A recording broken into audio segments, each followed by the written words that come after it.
everyone, and welcome to another DIY video.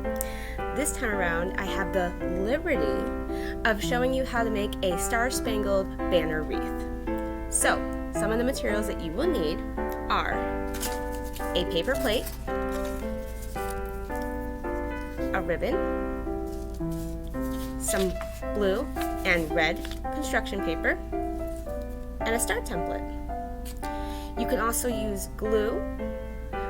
You can have either a glue stick, regular glue, but for me I'm going to be using a glue gun because it'll be just a little faster. You also want to have a pair of scissors at home that are really good at cutting, and a pencil.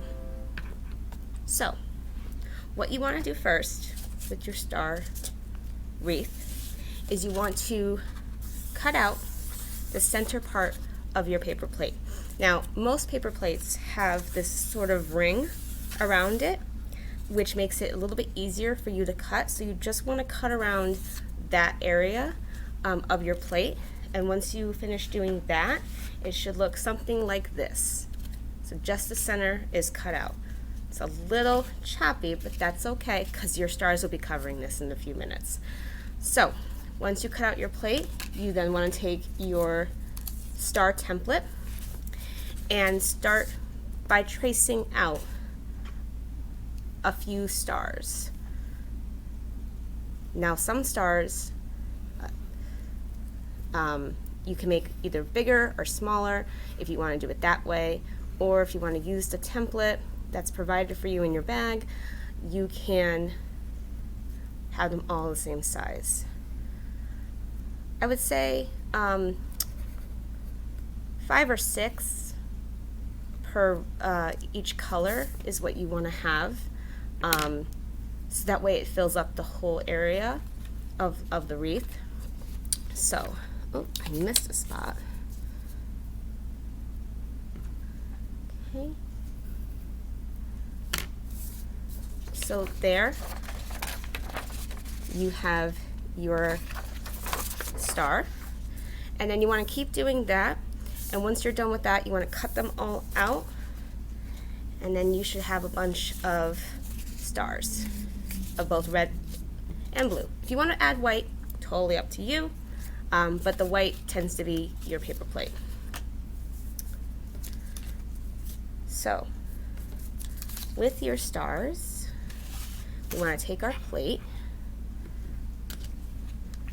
and we're going to take a star and we're just going to dab it in the center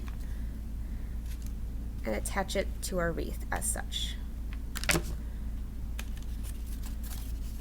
like so. So we just want to keep doing that with each of our stars. And like I said, it doesn't matter where you start or which color you want to start with first. It's totally up to you. If you want to have them all sort of like in a pattern, then you can do what I'm doing, which is blue, red, blue, and so on and so forth. Or if you want to do all blue on one side and all red on the other side, you can do it that way as well. And like I said, you don't have to worry about them being too close together, because you want to have the white of the paper plate shine through so that you get your red, white, and blue ensemble.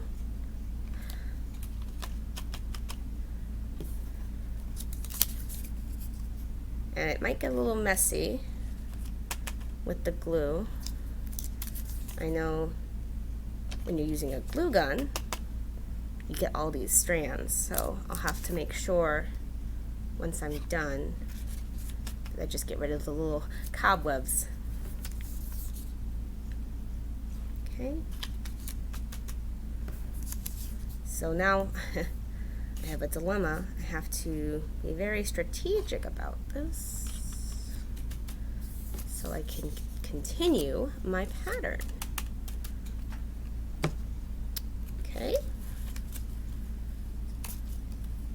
So like I said, you just want to take your time, you know, with each star to make sure that you have enough glue on your stars to attach them.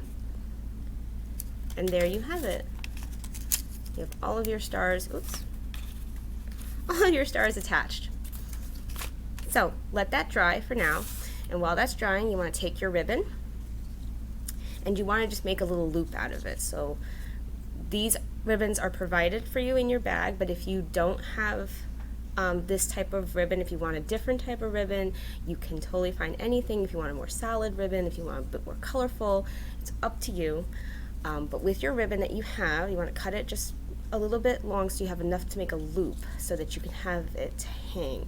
And you just want to cross both sections together like so. Take a bit of glue, or you can tape it if you want to, or staple it. It's totally up to you, however you see fit. And then you have all the spider webs. Then you have your loop.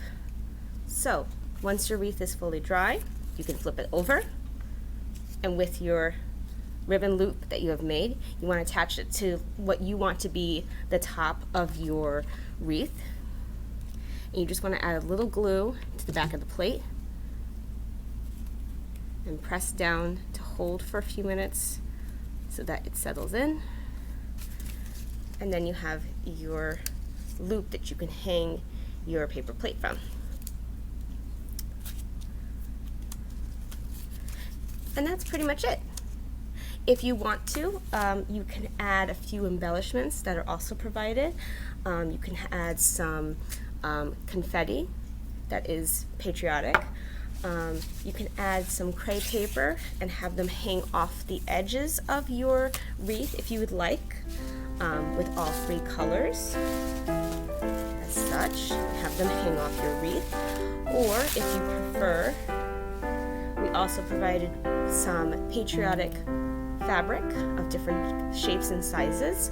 So if you wanted to add those either as part of your ribbon or part of your design for your wreath itself, that's also an option for you. But other than that, that completes the tutorial. And there you have your own little patriotic red, white, and blue wreath. Thank you so much for joining me today. I hope you enjoyed, and we'll see you next time in our next video. Have a good day. Bye-bye now.